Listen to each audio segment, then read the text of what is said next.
And so the recommendation that I have when people come into the gym is just having an open, honest conversation with them. Hey, look, you want to accomplish this goal. I will help you get there. I've done it for many other people, but it's going to be this trajectory. But let's reflect back on like where we want to go. Okay, you want to get there. How quickly do you want to get there? The person says, I want to get there next month. Be like, okay, well, what if I told you I can get you there in 3 months instead of a month, or name the time frame? But then we're going to create such specific habits that you'll be able to continue those for the rest of your life. Because I don't want you as fit as possible for the next year. I want you as fit as possible for as long as possible. And that's really where I think from a coaching perspective, we start layering in some of the mindset tools that can really start creating some habits that will be beneficial for people for all the days of their life.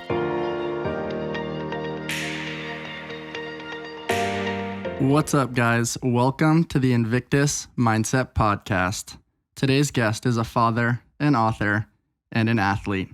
He's the founder of NC Fit and NC Fit Collective, and honestly, a CrossFit Games legend, with multiple podium finishes, and the most notable being in 2008 when he found himself on top of the podium. My next guest needs no introduction. The man, Jason Khalipa. Welcome to the show. Thank you so much for having me. That was a very that was a good intro. It was slow and controlled, and I'm fired up. I'm ready to rock and roll, man. Let's do this. I dig it, man. Yeah, I grew up a big John Wooden fan, and his philosophy was always be quick but not in a hurry. Yeah. And I found that when I first started the podcast, I'm like, man, I got to fill all this empty space all the time. And then when you listen to Jordan Peterson or some of these, thought leaders, they're very patient with their words. And I was like, man, I could learn something from these guys. So I appreciate the note there of being a little bit slow and controlled. Yeah, man. That's all good. Yeah. I'm stoked to chat with you today, man. You are, not only a legend within the space, but you continue to evolve every time we connect, whether that's me checking out your Instagram, hopping on a call, connecting on the podcast, or kind of crossing paths at local events. You're always doing something new. And, many people have this peak within their life of, hey, I won the CrossFit Games, or they have this notable thing, and then it's kind of like they fade. But in your case, you're constantly evolving, not just as a father, a husband, a business owner, but it's just like you still train, man. You still get your jujitsu, you get your cold plunge. Like, where did this mindset, where do you get this energy, Jason? Well, I mean, we were just talking about, I know you just got out of the plunge. I literally just got out of the plunge right before I got on here. And Yep. Actually, it's one of my favorite things to do before meetings or podcasts or whatever, because it just fires you up and just really puts you in the right state of mind. Yeah, I mean, look, after I got introduced to CrossFit a long time ago, fell in love with it, competed for a long time. And then when I stopped competing, I found jiu-jitsu, fell in love with that. But I just love to get after it. I love to train hard. I love to put in the effort, and I like the way it makes me feel. I like the micro doses of adversity. I like what it does for my mindset. There's just so many benefits, much more so than, I want to look good. I want to look good. I want to feel good. And part of feeling good for me comes from training. And some of my favorite days start with training and then just set you in the right state of mind for the rest of the day to come. Absolutely, man. I love the way you describe that too, the micro doses of adversity. How do you, just to paint a little bit of a picture for people, you're the founder of NC Fit. You're the founder of NC Fit Collective. That's just kind of the tip of the iceberg. And I know you've described to me before, you've kind of got this 3-tier system with brick and mortar, corporate wellness, and then the digital side of things for both athletes, coaches, and gyms. And that's a lot, right? And then on top of that, you've got family. You want to be an awesome husband as well. You've got travel and play. You've got your personal training and being able to get after it each day and all the different modalities that you kind of just described. With all of that kind of painted, how do you narrow your focus when you're in a training session? Let's say you wake up in the morning and you're like, okay, I'm doing my zone 2 on the C2 bike to prep for my day. How are you not reaching for the phone or jumping into email? You've got so much going on. How do you narrow your focus? I mean, to be honest with you, I don't have as much going on today as I did 8 years ago. because we have such a phenomenal team, I think what's been great for our business, and I imagine any entrepreneur listening maybe went through a similar flow. I could be wrong. When you first start the business, it's like you're drinking out of a fire hose, and then your business starts to grow. And as it grows, like that fire hose just gets bigger and bigger and bigger and bigger and bigger. And you just feel like you're taking on more because you're trying to grow, but you haven't yet set up the systems and the processes to allow you the freedom that you need. And that's really where we were at. From '08, we opened the company, started the company. And then I'd say through like 2013-ish was just fast. And then it starts to then you start to create systems and procedures and find a phenomenal team. And then every year since then, obviously there's ebbs and flows of business, of course. But what I'm extremely grateful for today is that we have a really, really competent team that basically can do multiple different things. And so what I need to focus on is the big picture of the business, where we're going. And in regards to not getting distracted, I think the goal is AMRAPing whatever you're doing, being present and focused on what that task is at that time then. Like right now, just being with you, and earlier today in the cold plunge, or before that was my daughter in the garage. Those are examples of ways that we could just allocate specific time for specific things. I think you get a lot more out of it than trying to be 1 foot in, 1 foot out. So I think it's a combination of things right now in my life. One of them is that the business is in a really good place in terms of having very competent, successful people in the areas. So I don't feel like I have to be involved in everything. And the other is just having better awareness on how to appropriately manage my time, where when you are doing something, just do it. And when you're not going to do it, then don't do it, but if you're going to work. If you're going to train. If you're going to be with your kids, be with your kids. I love that, man. And I always admire the AMRAP mentality, as many rounds or reps as possible in that particular task. I definitely try to use that in the arena of presence. And you do a really good job articulating that, not just for athletes, but business owners, and encompassing the all-around human. You mentioned briefly a moment ago being in the garage with your daughter, Ava. And, in order to set yourself up for success each day, you've been very public a little bit with your morning routine. What does that kind of look like? And what are some of the tricks of the trade that get your mind and your body very alert to then attack the day at your fullest potential? Yeah, I think, for me, there's a few non-negotiables that have really helped me. The first is when I wake up, I like to hydrate. It's something that I should talk about more, but I don't. Just chugging, like typically what I'll do is, this is like a pretty big, I don't know what size this is, like a 20 something gallon Yeti. I'll chug this, like 1 or 2 of these when I wake up. It's a nice way to kind of start the day and kickstart it with some hydration. Mm-hmm. From there, typically, especially during school. Now, my daughter just got out of school, so things are a little bit different. But typically, I'd wake her up at 6:10. And so she leaves to go to school at 7:50. And so typically what we would do is I'd get up earlier. I'd wake her up at 6:10. At this point, I already had the water. I would then go take her in the garage. We would both work out. She'd work out. I would just be on the bike low key. This is what we did for the last X amount of months when she was in school. She just got out a couple of days ago, so the schedule's been a little bit different. But anyways, so 6:10, boom, we're in the garage. 20 minutes, quick. Then she hits the plunge, I hit the plunge, and then I'm on with the day. I grab some coffee and ready to rock and roll. So at that point, I got in some hydration. I got in some sunlight.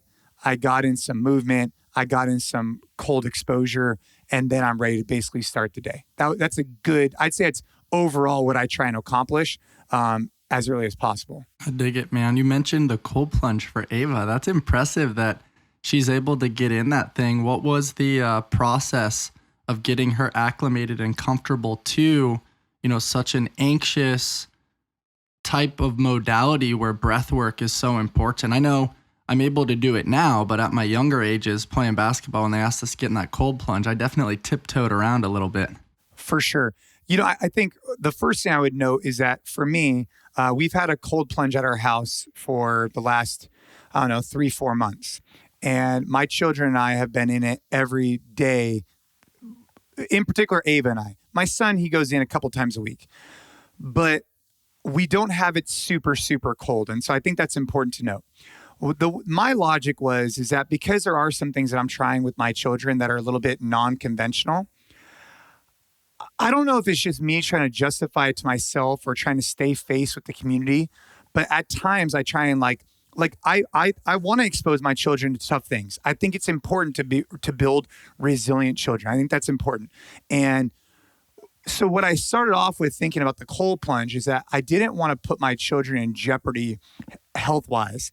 I figured they'd be fine, but I figure, hey, if they can go in the ocean right over the hill in Santa Cruz, that's 55 degrees. Why couldn't they be in a cold plunge that's 55 degrees? So I started the cold plunge at 55 degrees, and then slowly we're just weaning our way down. But we've been at 55, 54 degrees for the last 3 months. And we do that for about 4 to 5 minutes every day. I love the description of that. Yeah, and back to what we were talking about. So, I'm a really big advocate for this, and I think any parent listening can kind of relate. I think we as parents try and protect our children, and we want to create this bubble for them. We always want to keep them safe. I think that's very important. But at the same time, life is going to come and kick us all in the nuts, whether it's leukemia diagnosis like Ava got, or it's COVID. There's so many things that could happen. And I feel like if we could prepare them for life's unknowns the best we can, it's exposing them to difficult things as early as possible. And I think exercise is a great way to do that. I think obviously team sports and stuff are critical, but I think the cold plunge is another option. I watch the way like Ava or Caden in particular, he'll put his feet in, he'll sit there for a second. He won't want to do it. And he'll just be like, all right, and he'll dump in. But there's something about that where you're overcoming it. You're earning that confidence. You're kind of callousing your mind in terms of like a David Goggins statement that I think is powerful. I think will hopefully pay off in dividends. Trident Coffee is sponsoring this episode of the Invictus Mindset Podcast. My guys over at Trident taught me something really important this last year, that we are all a bundle of stories, both good and bad, and everything in between. At Trident, they're storytellers. All of their cold brews remind their customers that they are part of something bigger than themselves. They help create connections through symbology and storytelling that engage their customers on an emotional level, and this distinguishes them from other coffee brands. You can find Trident in Imperial Beach and in Coronado.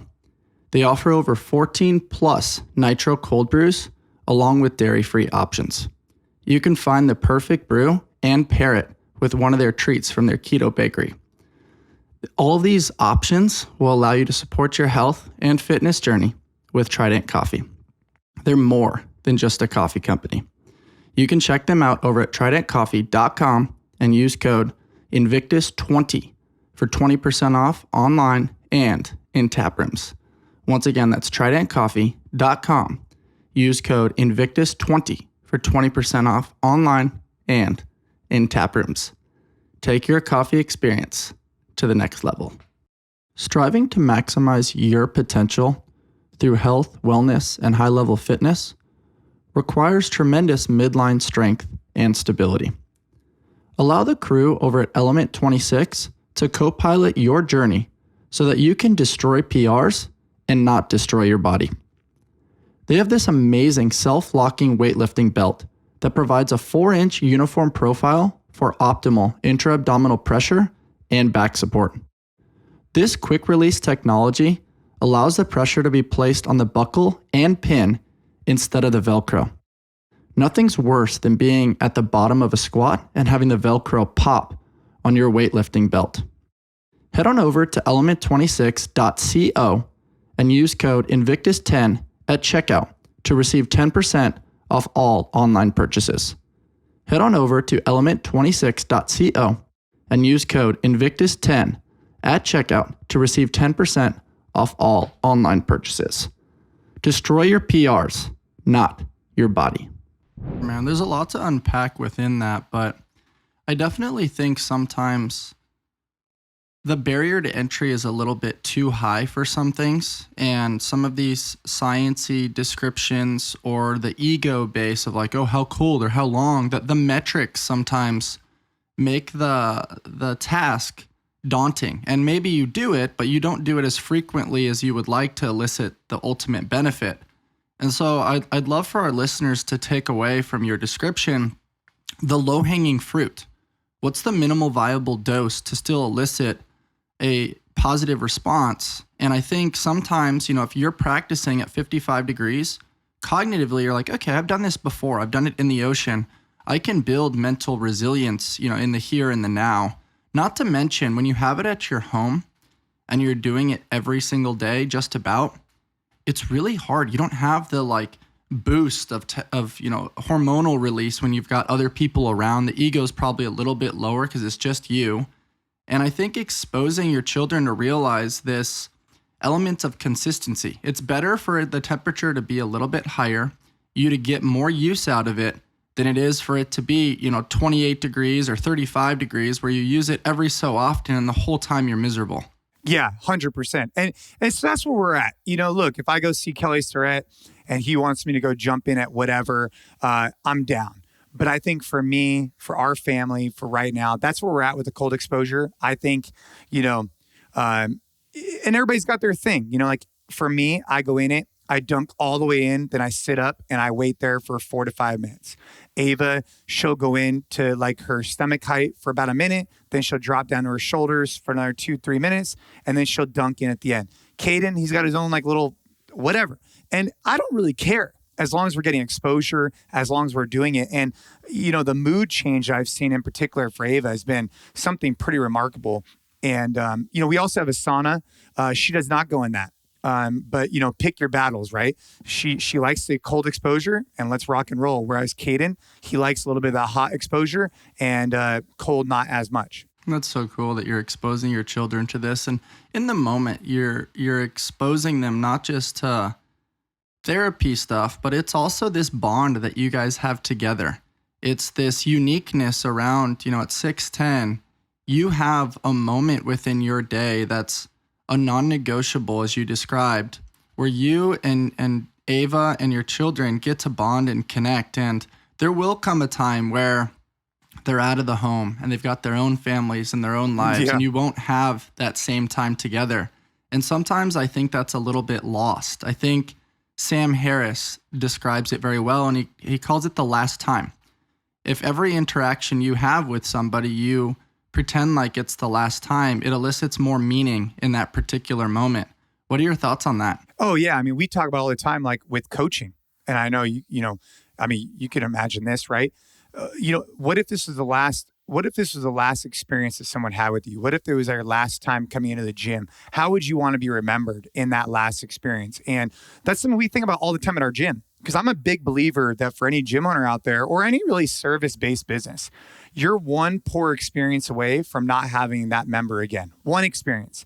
And if we could treat every interaction, every engagement, every opportunity as this could be my last with this person, and or I'm one bad experience away from them never coming back, I think that really levels up our customer experience. Because I think in particular in the fitness space, we get in this rut. You have members that have been there 5, 6, 7, maybe even 10 years. And you start to maybe take for granted their patron, them being a patron of your organization. When in reality, they need just as much engagement, interaction, connection as the person who just walks in the door, because they're one bad experience away from never coming back in again. And I think that's a powerful way to run your business. Yeah, I listened to your episode on Coffee with Khalipa where you talked about that. And can you touch on Coffee with Khalipa a little bit? I think it's really cool that you've integrated a short form podcast within your Effort Over Everything podcast, where, it's 4 or 5 minutes, you sipping on some coffee and sharing some of your thoughts for the week. And maybe that's your thoughts from family, as we've kind of touched on already, or maybe it's your thoughts from a business conversation or something you've noticed within a trend within the fitness space. What are your thoughts on Coffee with Khalipa? And we can touch on some of those fun topics. I've got them listed over here for you. Yeah, so basically every Monday on the Effort Over Everything channel, I throw out this Coffee with Khalipa, and it's just a short format podcast where it's whatever I'm thinking about for that week. And this last week, the topic was the secret of fitness. And it was basically talking about just being slow, steady, consistent, because the motivation was I was at the beach with a friend of mine like people that we go to school with. And this guy comes up to me, he's like, hey, I want to get in better shape. And I was like, oh, okay, well, and basically in my life, through business, through family, through whatever, I interact with people and I get different ideas and concepts, and maybe I learn something, and that's my opportunity to share it in like a really short format, quick way, is what the inspiration of Conflict Leap is all about. I dig it, man. And I also think it's important what you mentioned. The secret to fitness is consistency. The program that works is the one that you do. Yeah. And when you look at 365 days within a year, circling back to our cold plunge analogy, if it's so challenging, if you only get 50 out of the 365, the ratio there is not super high. But if you can find something that you do 300 out of 365 days in the year, that's pretty cool. And if you don't believe me, think about making a $1 investment, in the same realm, and watch that accumulate over time. Yeah. And the spark that I got from this gentleman was like, he's like, hey, I'm going to start tomorrow doing, 50 push-ups and 50 squats a day. And I said, hey, well, why don't you start off with, if you want to do that, why don't you do that just twice this week and get a win? And then maybe the next week, do it twice. And then maybe the next week after that, if you've done it twice the first 2 weeks, you could then earn the right to do it 3 days that week. And kind of building this slow progression. I find that what I've made a mistake as an owner in the gym, and maybe you could relate to this, is that people will come in, they'll be all fired up. Hey, I want to lose 100 pounds. I want to do this, I want to do that. I'll be like, great. Yeah. And back in the day, I'd be like, all right, let's have you full paleo, or let's go, whatever, you name the nutrition program, and then come into the gym 5-6 days a week. And, I'd see them for the first month and it'd be amazing. And then all of a sudden they would never show up again. And I had to, kind of look myself in the mirror and say, hey, our job at NC Fit is to provide a fitness that helps people live freely and fully, to reach their potential, to never allow fitness to inhibit the things they want or need to do. Like, we're here as a fitness provider to help them live freely and fully, to go do all kinds of cool shit with their kids and whatever else for the rest of their life. And are we really doing that? Are we really setting them up for success if when they come in, we try and prescribe them this? What we should be prescribing them is, hey, these habits are going to take a long time to transfer over. If you haven't been doing something for 10 years or 20 years or 30 years or whatever long, let's try and get these wins and start off slow. And although it's not necessarily what anybody wants to hear on their first day, they think they're going to get this quick fix. The reality is that if they can come in twice that week, and then after a few weeks, they could then go in 3 days. And then after a few more weeks, they can go in 4 days. That is what I've found to be a much better roadmap than having them come in too often, too quick, and then just quit.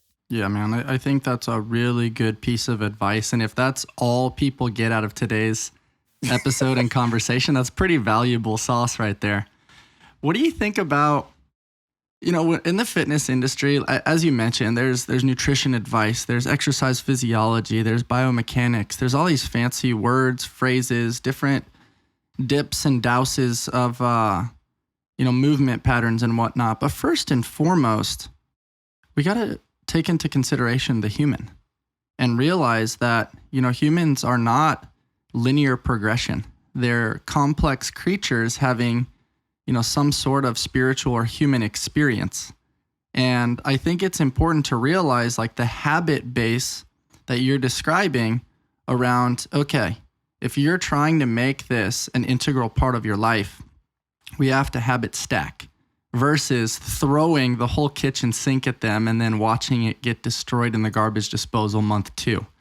And so what are your thoughts around really encompassing the human element of coaching within how you run your business? Yeah, habit stacking, I think, is obviously critical. I think just setting, meeting people where they're at and trying to actually make it much more attainable. I think as a coach, someone comes in like, hey, I want to do this. And your first thing is to say, okay, I want to get them from point A to point B as quickly as possible. That's what you think in your head. Okay, I want to have, let's just say, I need to lose 40 pounds because my doctor says that I'm obese and I need to get off my blood pressure medication. Okay, cool. Your first thought is, okay, I want to help this person get this goal as quickly as you can. And I think naturally it's meaningful. It means something because this coach cares. But what they don't realize is that by them being so connected to the goal as quickly as possible, they may never help that person achieve it because they're not creating habits that will be lifestyle changes for the rest of that person's life. So even if they do accomplish this task in a timely manner, more likely than not, and I've seen this so many times I can't even count, they'll revert back to their previous habits. And so the recommendation that I have when people come into the gym is just having an open, honest conversation with them. Hey, look, you want to accomplish this goal. I will help you get there. I've done it for many other people, but it's going to be this trajectory. But let's reflect back on like where we want to go. Okay, you want to get there. How quickly do you want to get there? The person says, I want to get there next month. Be like, okay, well, what if I told you I can get you there in 3 months instead of a month, or name the time frame? But then we're going to create such specific habits that you'll be able to continue those for the rest of your life. Because I don't want you as fit as possible for the next year. I want you as fit as possible for as long as possible. And that's really where I think from a coaching perspective, we start layering in some of the mindset tools that could really start creating some habits that will be beneficial for people for all the days of their life. You know, I'm trying to help people live better outside the gym and in the gym when they're 80, kicking ass, you know? And so when you frame it that way, I think people give it a little bit more time, right? They realize it doesn't happen overnight. It took me 20 years to get this out of shape. It's going to take me at least a couple of months to start working back towards where I want to go. There's a lot of humility packed into that conversation. It's not always what people want to hear, but you're being truthful with somebody in your sales technique and your ability to create buy-in, which hopefully the right people appreciate that and then stay with your business for the long haul, which is really cool. Well, every business, every coach, every owner just has to look themselves in the mirror after a while and say, hey, is what I'm providing a solution to the problem, or providing this person the results they're looking for? And for me, I think we were doing that for many, but for the people who really needed it, I think we were actually dropping the ball. I think we were really good for a long time with the person who's like in moderately good shape who wanted to get in better shape, or the person who was whatever. But for the person that was, you know, really obese, or the person who really could use our help, it was too much, too quick. And we just need to slow it down. And even though we adjusted it and scaled it, there's so many other factors that came into play that made that person that out of shape. You know, it wasn't just the fact they weren't exercising. Also, they had, you know, maybe their relationship with food, their relationship with themselves. We had to slow it down and start really trying to work on like getting them wins. I think is so important. Even if those wins are just, hey, let's start off with just twice a week, go out for a walk, you know, but then all of a sudden these people start feeling wins instead of them just feeling like they're beat up every single day for a month and then they just can't handle it anymore. Yeah, people definitely undervalue the simplicity of walking. You can get a ton of benefit from that. And as we talked about before, in your unique ability to practice the art of delegation within your business, you know, you are now noticing, or you're making a quick note around, hey, we were pretty good at working with those that were moderately in shape and then working through their fitness journey to get them in very good shape. But when you zoom out and you reflect on, okay, we're missing the ball on this demographic over here, where does that reflection come in? Is that a note within your coaches' meetings? And then how do you address the issue? Because you're a big proponent of when people come into your gym, they should be greeted, you should smile, you should connect. But then there's this whole other element that I'd love to unpack with you, which is emotional intelligence. If you want to understand what got this person to these tough health biomarkers or this weight gain, you probably need to understand their psychology. You probably need to understand some of their current habits, and that takes patience, meeting with them, connecting, understanding their journey, maybe some journaling. And that's a little bit outside of the traditional scope of our 1 hour CrossFit class. Would you address that a little bit? Yeah, I mean, so I think as far as like in our brick and mortar, so at NC Fit, we have brick and mortar gyms. We have corporate wellness gyms, which are also brick and mortar. We have a digital business that our app, et cetera. And with the app, it's a little bit different because that's a product that I believe is, you know, industry leading for strength conditioning for the person who's already in good shape, who already wants to put in the effort, but wants some guidance and direction on their workouts, wants inspiration. That's who that app is for.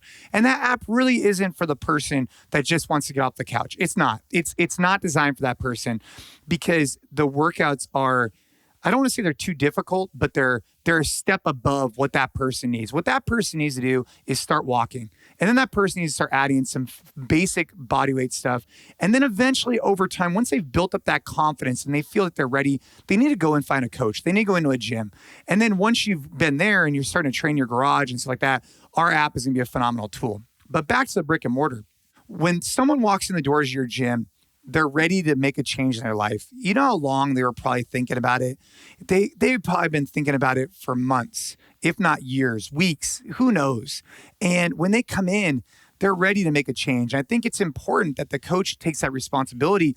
And the way we're doing it, and something we're newly incorporating at NC Fit, is the intro session. Now, typically when you think about CrossFit, you would have these intro sessions as like 9 foundational movements. You'd teach them the, presses, the lifts, and the squats.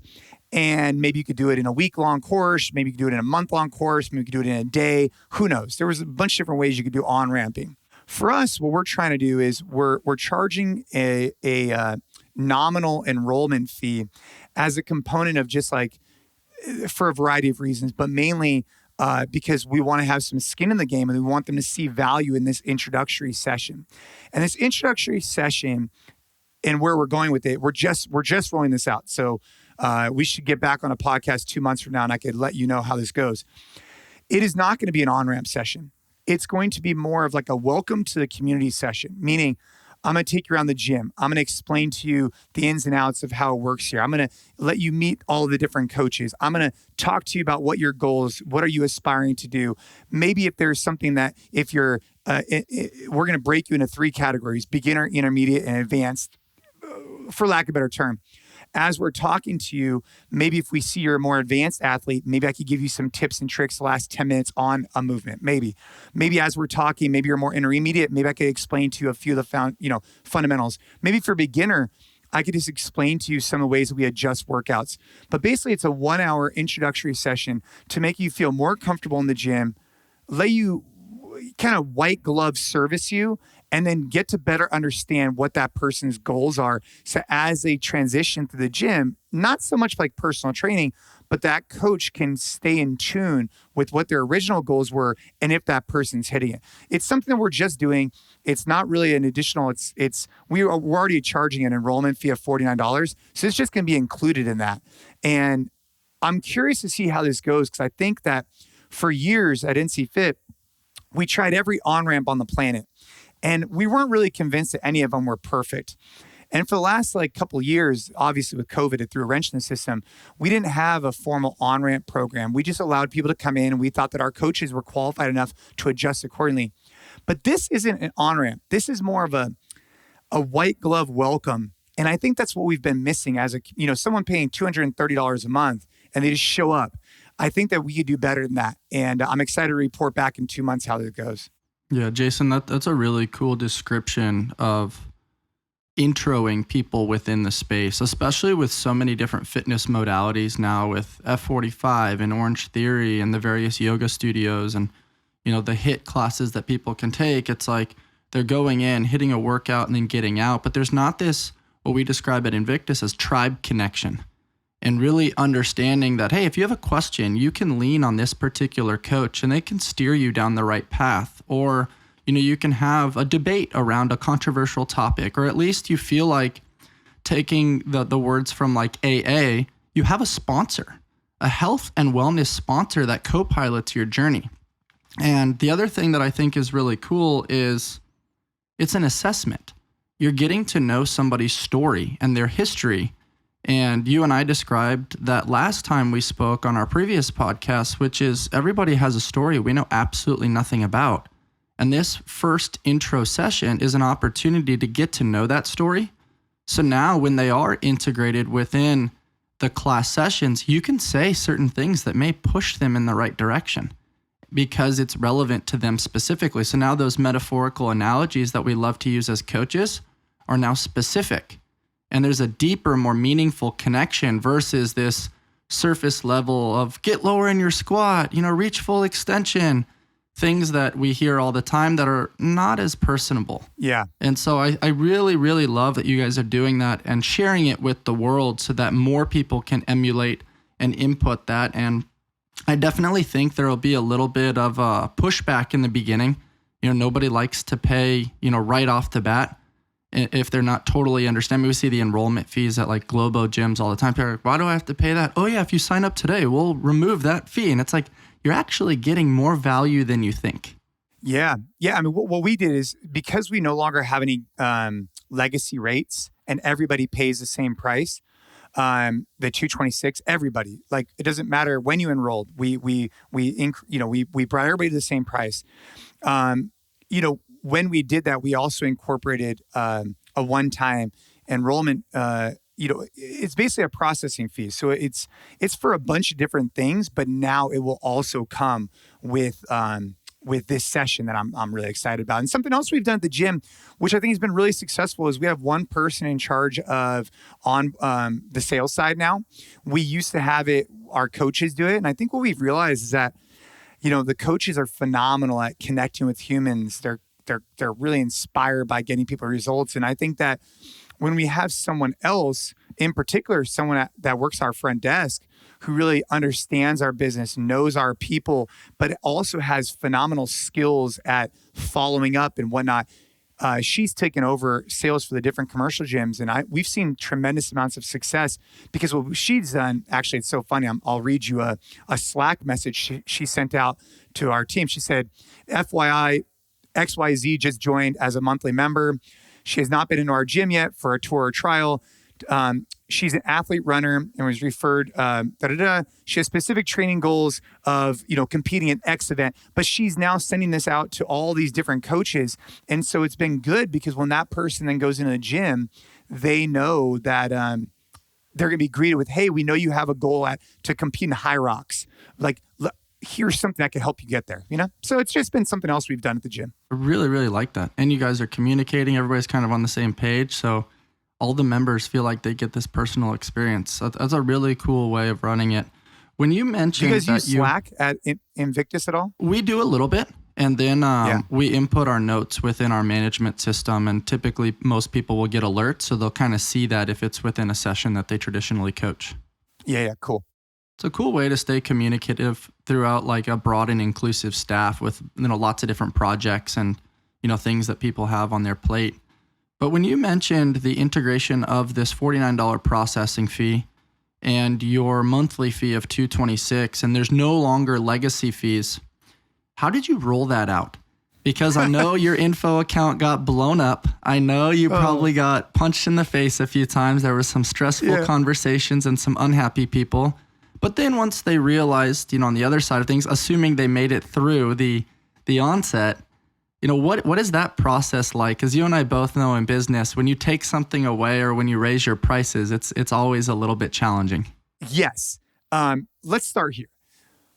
When you increase your prices for just like a new cohort, so like let's just say we added on the one-time enrollment processing intro session, you name the fee. When you add that, it is what it is. Like that was added for these reasons. You get these benefits because of it. And a member can decide to opt in or not. Like that's their decision. So I don't think that we got any pushback from that. One of the other additional like kind of unknown benefits that did, what happened was, so like let's just say someone was paying you $100 a month and their new membership is $226. Those members wouldn't cancel. They might go on hold, but they wouldn't necessarily cancel because they wouldn't want to have to come back and pay the new rate. They were stuck at the old rate. Well, when everybody's paying the same rate, what we also saw happening is that someone would enroll and then cancel, and then enroll and then cancel, because there was no difference. Because for them, there was no enrollment fee. There was no. So one of the benefits that the one-time enrollment onboarding session fee also did for us is that we didn't have as many members who would just, cancel their membership to travel for a month or two and then come back. Those people would instead go on hold or do something otherwise, but that's a completely separate situation. So let's talk about the legacy.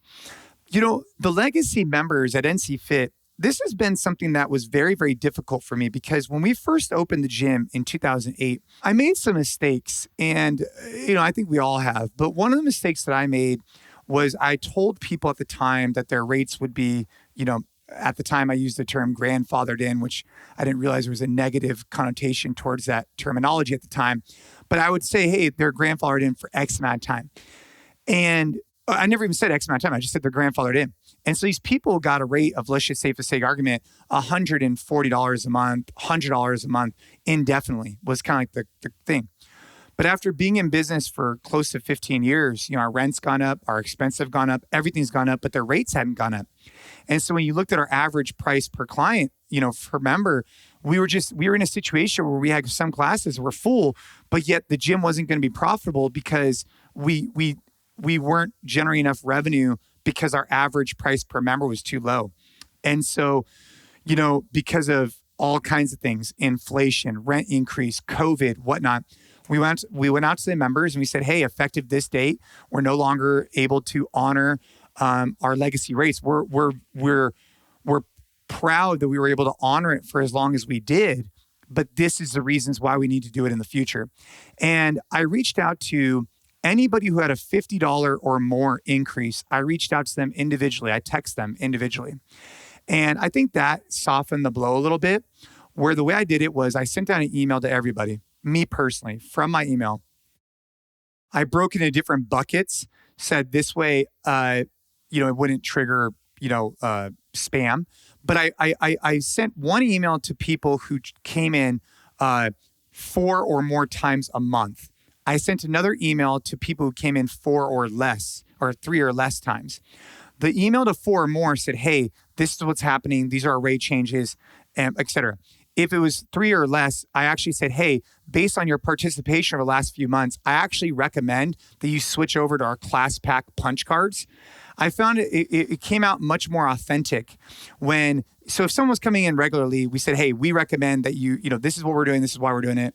And then I followed up with a text message saying, hey, I sent you an email. Let me know if you have any questions. But if you came in 3 or less times a month, I said, hey, look, based on your participation, I think it might just be better for us to convert you over to class session packs.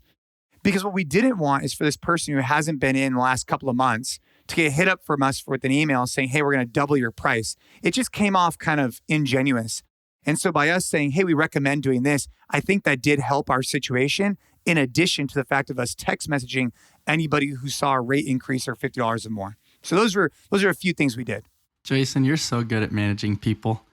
It's so cool to see. And honestly, man, I appreciate your transparency. I chat with so many high performers and business owners, and some of them are like, oh, thanks for your question, but I'm not going to talk about that today. And I just think it's cool that you're sharing, some of the experiments, and hopefully that they work, right? Like business is not this like linear thing. And not to mention, hopefully they work for the sake of the business, but also in creating more value. And hopefully those members that were 3 times or less a month are now coming in more frequently with the utilization of the punch card. With the punch card analogy, do you guys have an expiration date for those? Or, how does that, what are the operations of that? 1 year. And so the way our membership works today is that at NC Fit, if you want to enroll in one of our flagship locations, is $226 a month on a month-to-month basis for unlimited access, and or you could do punch cards. And we have a variety of offers. If I'm not mistaken, I think it's 5 or 10, if I'm not mistaken, and they expire within a year's time. And that's all we offer. We don't offer 1-year contracts. We don't offer paid in fulls. We don't offer 3-day a week. We don't offer anything. It's just month to month or punch card. That's it. And I think we're at the right place for our business right now. We've gone through every trick in the book, not trick. We've gone through every adjustment you could think of. We've done 1-year paid in fulls. We've done this, we've done that. And I think going through COVID taught us a lot about having paid in full contracts as formal liabilities. And I think that I would recommend that anybody who has paid in full agreements just recognizes that if you have a membership base, and let's just say you have, at one point we had, let's just say, $100,000 worth of paid in full liabilities because you had, let's just say, for the sake of argument, 50 members pay for the year in full. Well, if that location shuts down or if you don't reopen or whatever, those are technically liabilities on your books you need to make right with. And so that was an eye-opening experience through COVID that when we came out of it, we're like, you know what? Let's just stick with month-to-month and class pack. 2 important factors for us over at Invictus Mindset are true care and attention to detail. My friends over at RX Smart Gear have been bringing innovative fitness tools to the market since 2009. From their award-winning Evo speed ropes to their amazing gymnastics grips to their line of inflatable fitness equipment, they're constantly looking to problem solve within the fitness industry. They're always allowing us to have our gear work for us rather than against us. Hop on over to RX Smart Gear and use discount code Invictus Mindset to shop their latest cutting edge gear. Have your gear work with you and not against you. Breathing, movement, circulation, digestion. What do all these body functions have in common? Our muscles. There are over 600 muscles in the human body that are responsible for supporting our daily activities. That's why your muscle health is incredibly important. On this podcast, I always discuss seeking our peak expression and striving to maximize our human potential. And so I try to share with you the top products that I find on the market. My H&B is a clinically proven ingredient that has been shown to help build and maintain lean muscle mass, increase strength, improve recovery, and enhance body composition. Learn more about your muscle health at myhmb.com/Invictus. Once again, that's myhmb.com/Invictus. Enhance your muscle health and enhance your life. Man, I love learning the business of fitness with you, man. You've been in it. You've been at it for a while. You started very, very green, and it's cool to see the continual upgrades to the services, to the mindset, and to your ability to learn to delegate so you have the freedom and flexibility to live life on your terms, man. Yeah, I mean, people, I think one of the things that I've been super true about since day one is that I'm all about the business of fitness. I want to see the tide, the tide rise for everybody. And I'm just going to share with people what we're doing, how we're doing it, and lessons learned. And people can say whatever they want because I'm just going to tell you, hey, I tried that. This is what we experienced. Or, hey, we're trying this currently, and this is what we're doing. And I think that that's really important. And I think it's also important that we don't get stuck in this silo. Like, for example, CrossFit gyms are just so here, or F45 is here, Orange Theory is here. We could all learn from different organizations and different business models. You might not agree with their training philosophy, but sure as shit, there's some beneficial business philosophies you could probably learn from and incorporate into your business. Such an open-minded perspective, which I dig. Like, everybody has something that we can learn from them. And at the end of the day, all of those things that you mentioned fall under this umbrella called fitness. And it doesn't have to be the specific modality. It can just be movement. And quality movement is a form of medicine. And with that being said, man, I want to pivot a little bit. Last time we talked, I think it was a little bit around the unique controversies that we've seen in CrossFit, where Glassman kind of stepped down, Eric Rosa stepped in. Since then, we saw, Castro out of the limelight for a little bit. Whether he was fired or not, I'm not really sure. That's what it sounded like from him at the moment. And then, Rosa went public with some mental health challenges and removed himself as the CEO. And then now he's, the I think, head of the board, which takes him out of the spotlight, but then gives him a little bit more potential control. And, I'm just trying to paint the picture a little bit for people. There's been a lot of volatility. There's been a lot going on. Adrian Bozeman is now, in charge of programming. Justin Berg is kind of playing a big role. Nicole Carroll's back in the mix. And then big news, everybody saw it, on Sivan and a few other spaces. And then obviously from Morning Chalk Up, Castro's back in. And, a slightly different role, managing and kind of working a little bit with affiliates. But hopefully I kind of broad and inclusively touched on a wide array of things there. What are your thoughts? You were one of the OGs with Chris Spieler, and I just ran into Chris Clever a few weeks ago. Oh, wow. Yeah, OG. Very cool. And, you've been in from the beginning. If you were to kind of summarize your perception of kind of what's gone on and then the integration of Castro once again, what are some of your thoughts? Oh, man. There's a lot to unpack there.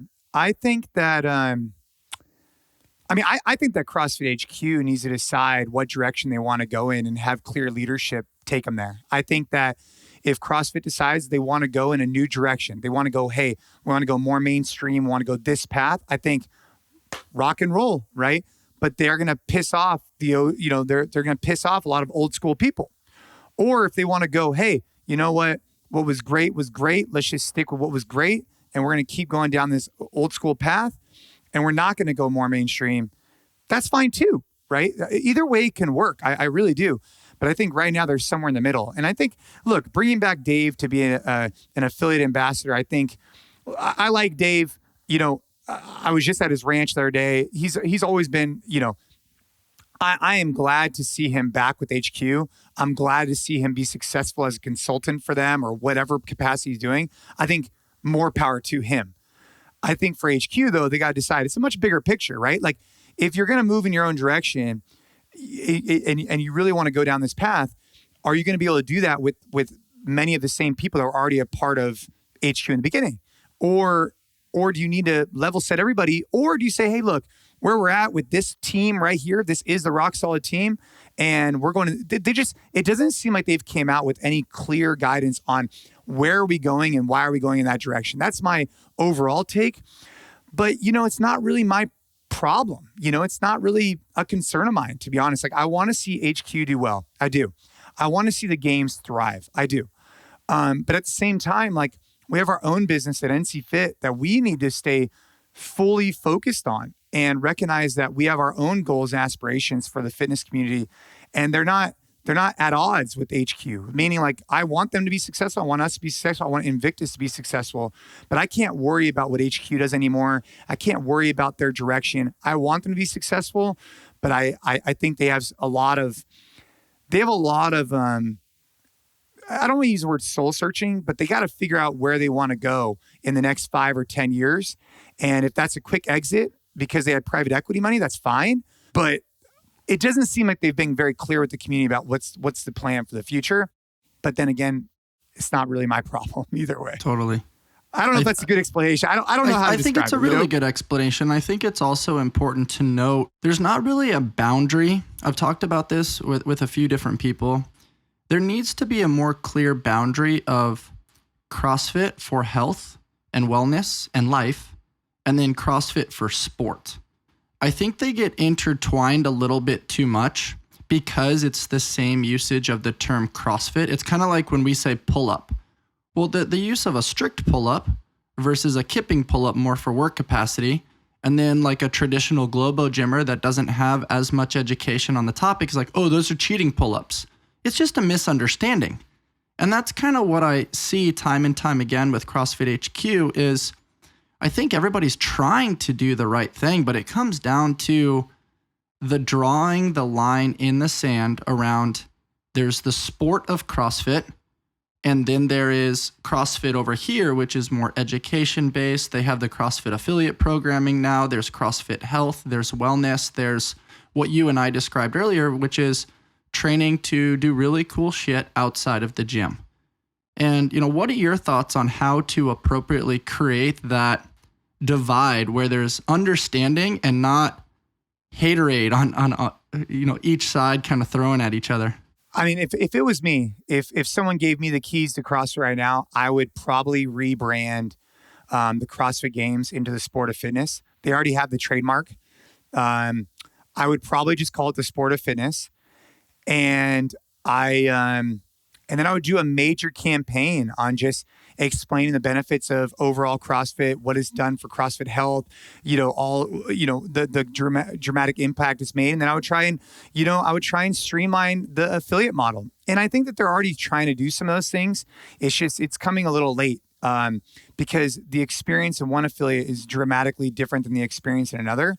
But I think that if they could work in a path towards streamlining the experience you get at a traditional CrossFit gym while concurrently rebranding the CrossFit Games to the Sport of Fitness, I think those would be some major steps in the direction that you're referring to. Mm-hmm.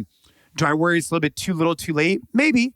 But then again, CrossFit has a tremendous amount of brand recognition and it has a lot of value and it's growing tremendously quickly in other areas of the world. I just think that they have a good opportunity to lay the framework as they grow in areas like Brazil and Europe, where they could kind of set the tone from the beginning and differentiate between the sport and the everyday person just trying to get the best shape of their life.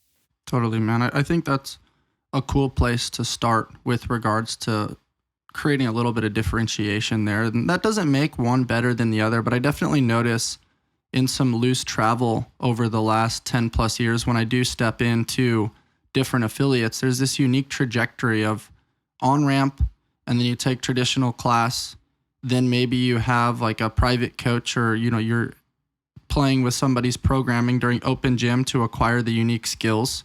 And then from there, they jump into like a competition class. And that seems to be the hierarchy or the flow. And I don't think that necessarily needs to be for everybody. And I think creating a little bit more rhyme and reason as to why people are doing the things that they do can help them optimize their fitness experience to their specific lifestyle for sure. Yeah, I mean, at least for me at our gym now, if someone were to say to me, hey, I'm interested in the sport of CrossFit, I'd say, hey, look, we might not be the best gym for you. Like, if you want to go to the CrossFit Games, like, that's cool. And I obviously have an expertise in that. It's just not my main focus or our gym's focus right now. And so if that's a goal of yours, we have a program that I think can help you get there. You'll need a supplement with some of our, other things. And if you have those aspirations, that's fine. But our main goal at NC Fit is to help people live freely and fully. And we do that through our main program, which is NCX, which is just a great strength conditioning program. It's not going to have all the, framework of complex snatching, rope climbs, and muscle ups. It's just not going to incorporate those. And I think for most people, most of the time, they actually don't need those. That's just my opinion after being in this for 15 years. But I think that if they choose to want to do the sport, hell yeah. It's the same thing as if you came to me and said, hey, I want to get better to, be an ultra runner or you name any sport, right? I'd say, okay, well, let's create this framework of strength conditioning. That'll be your baseline. And then you're going to have to go out there and go do supplemental things to benefit with your sport. If you're a jiu-jitsu athlete, okay, I'm going to have you on a foundational strength conditioning program. But of course, you got to be on the mats doing jiu-jitsu. It's the same thing here. Here's your fundamental strength conditioning. If you want to get involved in the strength of sport of CrossFit, we need to have you incorporate these things. It's really the way I'm starting to look at it more and more and more as our business starts to evolve. And that's what we see in high school and college sports. They got to play the sport. They have that arena, and then the strength and conditioning stuff kind of supplements that, which is very cool. It's cool how like the old school ways always somehow come back and float to the surface. Yeah, man. I just think that for me, the sport of CrossFit, I think has been mixed with either it's not even what CrossFit, like, it's just, I don't think for most people, most of the time, the way to go anymore, at least for me, I don't necessarily think we need to drive the complexity. I don't. And I'd be interested in having this debate with people. It's just, for me, watching thousands of athletes, thousands and thousands across 15 years, for the average person, more times than not, I think that they're going to get more bang for the buck out of, a back squat than they would an overhead squat with the PVC pipe. And I think that there are benefits, neurological, mobility. Yes, I understand. But I think if they're only coming in 3 or 4 days a week for an hour a day, I just think that there's a more effective training protocol than to work on, assisted ring muscle ups instead of, really trying to develop that pulling and pushing strength as an example. So that's kind of where I see the industry trending, or at least for us at NC Fit. I totally honor that. I mean, Carl Paley summarized it phenomenally, I think 10 plus years ago. Simplicity is the ultimate sophistication. If you push, you pull, you hinge, you squat, you play with some monostructural modalities, you integrate a quality nutrition program, get some natural sunlight, eat real food, treat people appropriately. Sounds like a pretty good life to me. You got quite a bit of freedom mixed into that. Yeah, you'll be doing pretty good. Totally, man. With regards to the athlete development, you mentioned the complexity. We're seeing all kinds of handstand obstacle courses. We're seeing them walk on parallettes. Last year at the games, we saw the freestanding handstand push-ups. I want to first and foremost give a virtual high five to all the athletes doing some of that complexity. It's very impressive. But then I also want to play devil's advocate around the bias towards gymnastics in that regard. You know, I'm not seeing them put a dunk contest for, you know, some of the high flyers out there. I'm not seeing them throw a football. Yeah. I'm not seeing them do certain modalities that may, you know, what you look at like a blocking dummy in football. Like some of these guys, like a Jason Hopper who played at Clemson, could probably push one of those things all the way down the field and get a first place. But then you see something like a freestanding handstand push-up, and now he's not able to express as well as someone like a Danielle Brandon or people that were former gymnasts. That's my challenge a little bit, where it's like there's a little bit of a bias there. I thought CrossFit was this broad and inclusive modality, but now, if I don't stand corrected, you're actually starting to see a little bit of a body type within the sport of CrossFit. People are having to pack on a little bit more weight to sustain the work capacity and the voluminous intensity year round. And you're not necessarily seeing as much variety with regards to body composition and the type of athlete that can play. I'm clearly biased being 6'4", 225. Yeah. But I also think, like, I mean, we saw what happened with the Atlas games where they didn't change the bar height. Yeah. And Fikowski went public and was like, seriously, man, like, if that's the case, why are you giving risers? If you make the bar higher, the tall athletes can kip efficiently, but then you just make the riser a little bit higher. Everybody wins then. And so what are your thoughts on some of these biases that we're seeing with regards to specifically gymnastics with program design and then the body type of a traditional high-level CrossFitter? I mean, I think it's a good question. I think that, you know, my mindset has obviously shifted over the years. Now no longer competing professionally. I think that, you know, at the end of the day, you know, the sport, at least from a male perspective, I think, you know, it favors a person that's like 5'8" to 5'10", you know, 190 to 200 pounds, give or take. I think that there's been like this traditional kind of like archetype for the and there's a similar archetype for female as well. You know, the Tia Toomey, for example, she's a very specific height, weight, build, etc. I think that CrossFit needs to figure out what they're trying to do personally. I mean, what does the sport want to stand for? Because the struggle I have is that if the sport is always being reinvented, that's what kind of made it cool, right? The unknown, the unknowable. But after the unknown and unknowable for so many years, I worry that you'll never become mainstream. You'll never grow because it's always trying to reinvent the wheel on a regular basis. And so the spectators don't really know what they're getting themselves into. People who just turn on the TV or just turn on YouTube, they're like, what is going on here? And then it has these struggles with judging and different issues. If there were similar events across everything, maybe that came from a group of 50 events and you had a bucket between whatever, you wouldn't have these issues of the bar height. You wouldn't have these issues of people swimming around the wrong pylon. You wouldn't have all these issues because many of them would have been figured out years before through trial and error. But because the events are always reinvented, always recreated, stuff happens. Like, for example, like if you're doing like I think in one of the events at Wadapalooza, you had like lift in like a pig, like it was like a pig, but people were kind of like pushing it. And they were saying like that wasn't the intention of the event or whatnot.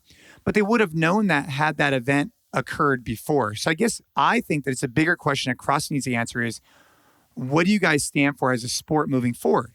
Do you guys want to always be unknown and unknowable? Okay. Well, where are your parameters of unknown and unknowable? Like years before, we did a softball throw. We did a L-sit. We've done, you name it. But then they haven't tested shooting, at least air, like they've done it at the Invitational, but they haven't done, so are they not going to go that route? How about other physical activities, like, for example, basketball? Are we going to do into a basketball hoop? Is that a test of your fitness?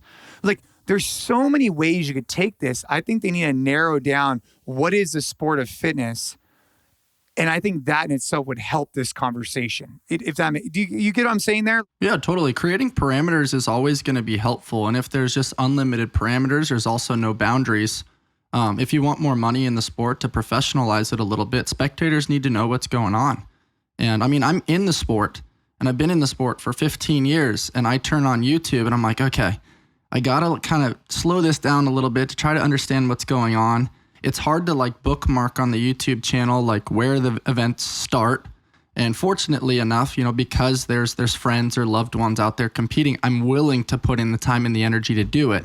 But without those relationships, I'm probably like, I don't feel like watching this. Yeah, for sure.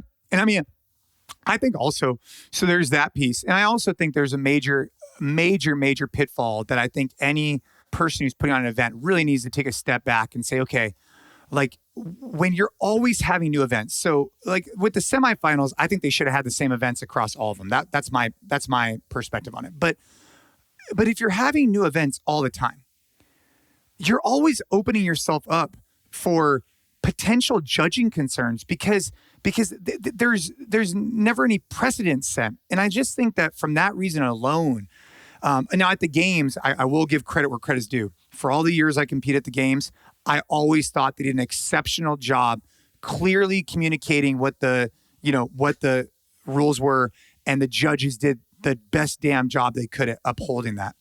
But that's at one layer of the sport. I mean, you have all these other events going on. It just adds to the issue. And when they change the standard, like the burpee over the bar, if you change the standard, it just makes it very confusing. I think we need to just kind of, hey, these are the parameters and this is what the rules are, Yeah, I totally align with you there. And with that being said, what are your thoughts on the upcoming rise of high rocks, where all the events are the same? Obviously a little bit biased towards running with a 1,000 meter run in between events, but that's not necessarily a bad thing for total health and wellness. You get some really cool, unique modalities that remove the complexity, but at the same time are very cool with regards to, lunging and carrying and pushing and pulling and throwing. What are your thoughts on that? It seems to be a very cool thing. I've actually participated in it a couple times, and I really enjoyed it. Really? Yeah. So I haven't done one. I might do one. I think it's awesome. I think it's incredible. I do think that there's a need for a little bit more consistency. I think that they could really do well. I think people like the idea of knowing what they're training for. I think, my sister, she just got done doing a DECA comp, actually down by you. And she loved it. I mean, it was tough, but she loved training for it. She loved preparing for it. And I don't know if she would have had that same mentality if she didn't know what the events were. And so knowing the events, and then not to mention, like, there's also something special about being able to compare times. Like saying, like, for example, that rope climb event from 2014 regionals, I remember doing that, event. Being able to see how the times change over time. There's something exciting about that. But when you're always recreating the wheel, you don't get that, It's just, so I think High Rocks is going to be successful. I think people are going to like it. So I'm looking forward to checking one of those out one of these days. Right now I'm prioritizing, obviously, just getting in my work here at NC Fit and then also jiu-jitsu, but I might hit one of those up at some point. I think you'll enjoy it. You can honestly partake in doing what you're doing now. And I also think it's cool from a community aspect where you can do pairs, you can do teams of 4, where each person does a specific modality. And then the individual one is rigorous. It's very, very challenging. It's typically over an hour of movement. And so there's lots of different modalities that'll fit people's kind of niche within their goals. And I do like what you said about the comparison. I think recently we heard a little bit of debate with Steph Curry and the Warriors where people were like, hey, should they move the 3-point line a little bit further? And the argument was like, well, if you do that, how do they compare from, the early days, when the 3-point line was first initiated, and, comparing and contrasting some of those things. And I do think that it's really fun to incorporate the element of history with it. And I think with consistency, that allows there to be some history books to recognize greatness. Yeah, for sure. I think that's an area. I think that these type of questions, and I'm only saying this like in a very constructive manner. Like, I think that the games needs to think through some of these things, like where do they want to go in the future? And I think that for a long time, I think Dave did an incredible job. Look, him and I, we didn't always see eye to eye, but I do think he did a great job for many years building up the sport. Now it's big enough, though, that they need to decide, what does the future look like for it? And do we want to continue down the same path where it's always new? Or do we want to kind of have some type of streamlined event structure?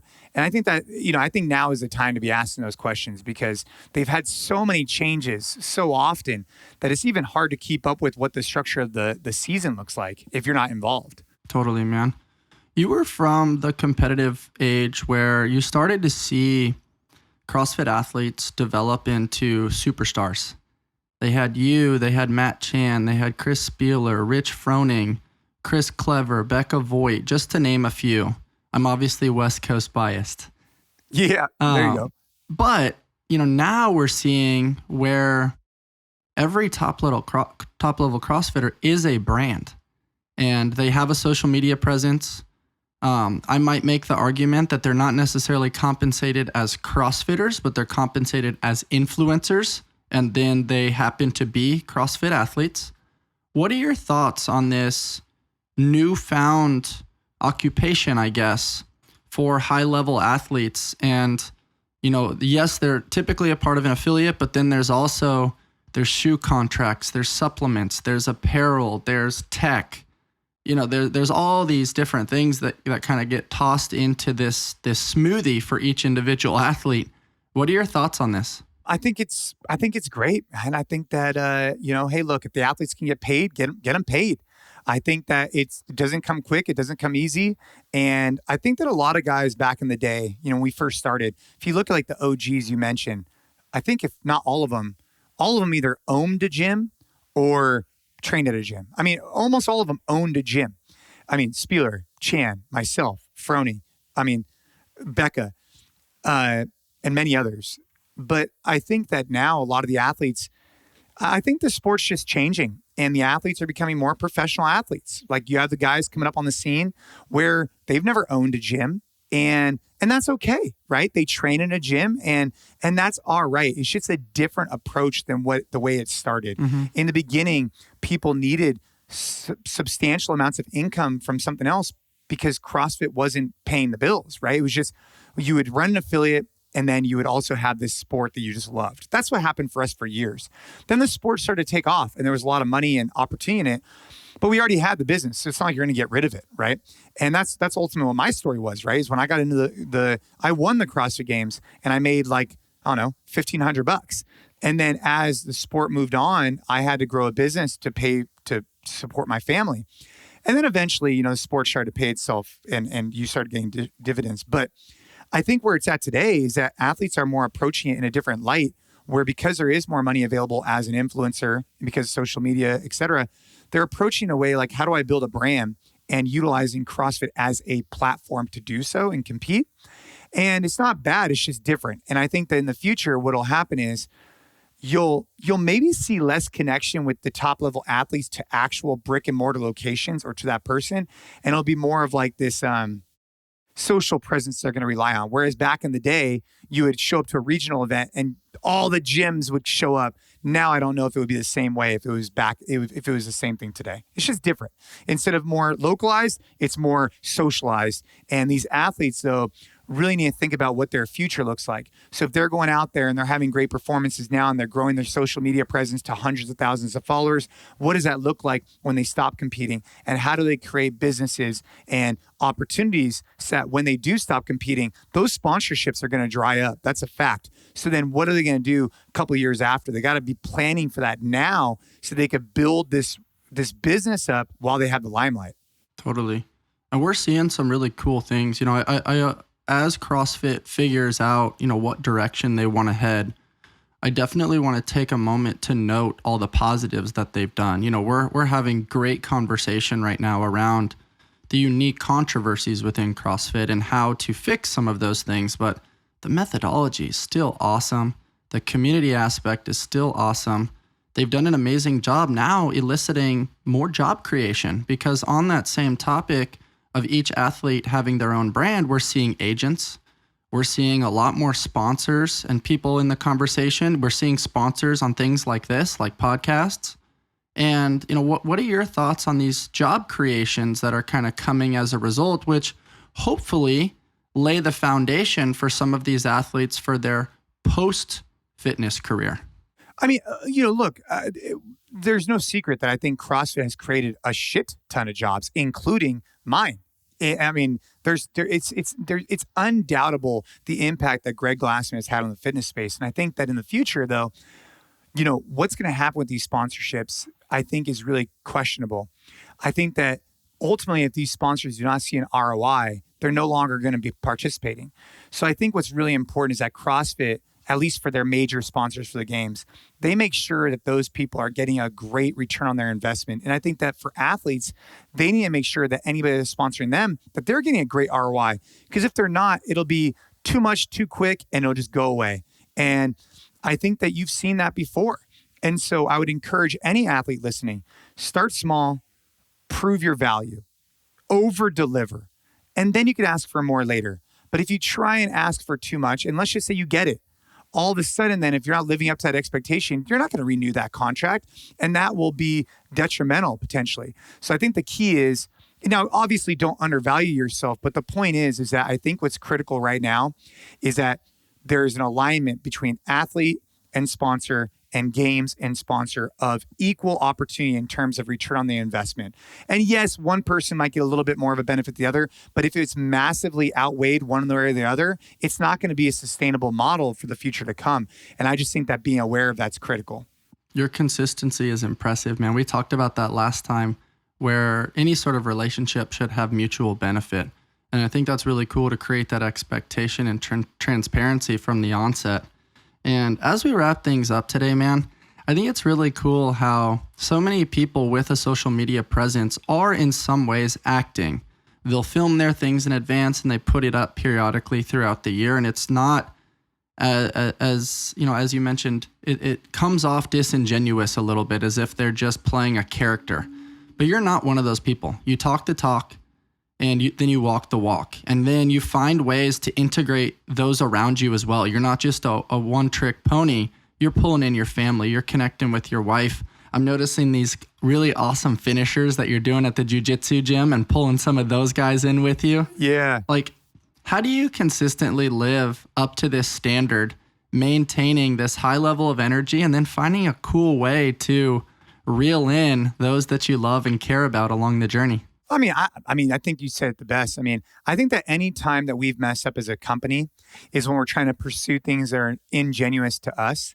So if it's not genuine to the way that I use our products or the way that I use our service, I learned the hard way. Like, we went out and we thought that our follow along on-demand workouts were going to be great. And we had an integration with Fit Radio. And I thought it was really honestly, I thought it was going to be amazing. But it wasn't the way that I use our app. It wasn't the way that I use our gym. I go into our gym every day for classes, or I use our app for inspiration. I go into our garage, and I don't do follow along workouts. I either participate with a coach or I do it on my own. And so I wasn't able to talk about it in an authentic way. And so we didn't see the uptick that we thought would be good, because ultimately we weren't about it. And that was a big learning lesson for me. And that goes for everything that we do on social media, in life. People may not, they could have their opinions on our business or different things, but ultimately I'm just going to speak my truth and what I believe in and share our story, and people could like it or they don't have to. But at the end of the day, I'm not fabricating anything. There's nothing fake about it. Like, if we have a struggle in our business, I'm the first person to tell you about it, because people are going to find out about it anyways. So you might as well just say it up front. Like, hey, like I just told you right now, our on-demand didn't work out as well as I wanted it to. We pivoted. Like, it's all good, Jason, you're always such a pleasure to connect with, and I really appreciate you sharing your truth. There's so much packed into this episode that I think people can pull away. What kind of adventures you and your family got coming up this summer, and what activities are you going to get the kids involved in? Yeah, so Kate and I actually dropped him off this morning at a baseball camp. So he's currently doing a baseball camp. He's really big into baseball. He starts football in August, which is pretty exciting. My daughter is in a volleyball camp. She'll be doing volleyball. He'll be doing baseball this summer. And then we'll be doing, I'm going to prioritize. So for Ava, I'm prioritizing, she will be working at the gym. She'll be working the front desk, and I'll be there too, but she'll be working the front desk. And then Caden, we'll be prioritizing a little bit more mixed martial arts this summer because during the year, he's so busy with traditional sports, he doesn't get to prioritize as much wrestling and jiu-jitsu. And so I want to make sure I get enough of that in this summer. Other things we're doing, we're going to Africa, actually. So my father-in-law, he's had on his bucket list for years going to Africa. And so we're going there as a family. So that's pretty exciting. And aside from that, man, just rallying, getting ready. Next summer, actually, we're going on our big 5-year anniversary of Ava being out of leukemia treatment, which technically means she's cured. And so that's going to be a big summer for us. So we're getting ready for that one, and we're going to Africa this summer. It's all good. That's huge, man. Well, I appreciate you sharing that. And, huge shout out to the NC Fit community and to your entire family. I really appreciate you sharing your time with us, man. Yeah, no, thank you so much for having me. I always appreciate chatting, and always down to chat. If anybody wants to hit me up. You could hit me up on Instagram, Jason Khalipa. You could go to our website, nc.fit. You can check out our app, NC Fit. Whatever you need, just let me know. Appreciate you, man. For those of you that enjoyed my conversation with Jason today, please rate, review, subscribe, and share with your friends. And as always, stay on the hunt for who you've not yet become. Are you over 35 and in need of a solid training program? Are you looking to improve your athleticism and keep up with the younger athletes in your CrossFit gym? Then look no further than our Invictus Masters program. This program places year-round emphasis on mobility and stability exercises with movements that we have seen directly benefit our Masters athletes. Our program is led by Nicole DeHart and offers a training program designed specifically for Masters athletes who are looking to compete at a higher level in the sport of CrossFit. Some of our top Masters athletes in the world train with us, including CrossFit Games champion Kevin Kester, Matt Beals, and Pat Sprague. You can learn more about their stories and the Invictus Masters program by checking out their episodes right here on the Invictus Mindset Podcast. If you'd like more information about the current training cycle or to join the Invictus Masters program, please email Nicole at invictusathlete.com. That's NICHOLE at invictusathlete.com.